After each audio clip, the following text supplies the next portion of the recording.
çıkmaz ömürlük ömürayım ben.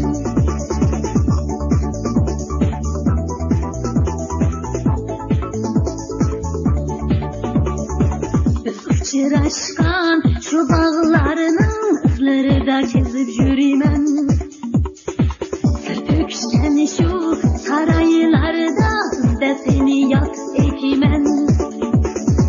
Ötükimiz dille anlayan nakşilarını yatlap çekimen. Unutsan bulmaz yürekten çıkmaz ömürlük ömürayım